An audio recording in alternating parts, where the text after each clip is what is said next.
అమ్మను నమ్ముకున్నా, అమ్మవారిని నమ్ముకున్నా జీవితంలో ఏ కష్ట నష్టాలకి భయపడవలసిన అవసరం లేదు. ఒక్కసారి మాతృభావన మనస్సులోకి రాగానే, జగన్మాతృభావన మనస్సులోకి రాగానే, తోచున్నాకు కవిత్వ భావమది ఎంతో మాతృనేత్రం వలన అమ్మ కళ్ళల్లో యావత్తు కావ్యాలు కనపడతాయి, తెలుగు సంస్కృతం భేదం లేకుండా. లేచున్ మానసమే తరంగమయ్యి తల్లి నిన్ను చూడంగా. చంద్రజ్యోత్స్నలు, పున్నమి చందమామ నుంచి వచ్చేటువంటి వెన్నెల వెలుగులు ఎటువంటివో తల్లి కళ్ళల్లోంచి వచ్చే ప్రేమ కిరణాలు అటువంటివి.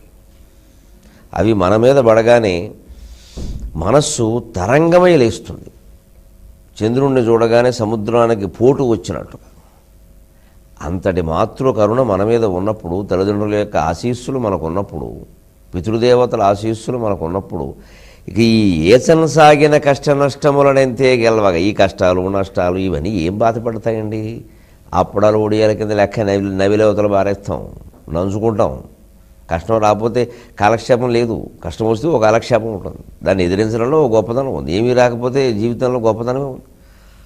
అందుకని ఏదో పప్పులు నంచుకునే అప్పడాలు ఒడియాలని నంచుకోవడమే కష్ట నష్టాలని అంత తేలిగ్గా తీసుకోగలగాలి. మాతృభక్తి పితృభక్తి ఉంటే అతని జీవితం అలా ఉంటుంది. అందుకని అటువంటి కష్ట నష్టాలను గెలవడానికి నీ పాదయుగములు తీవ్ర నారాచములు, తీవ్రమైన బాణాలు లాంటివమ్మ.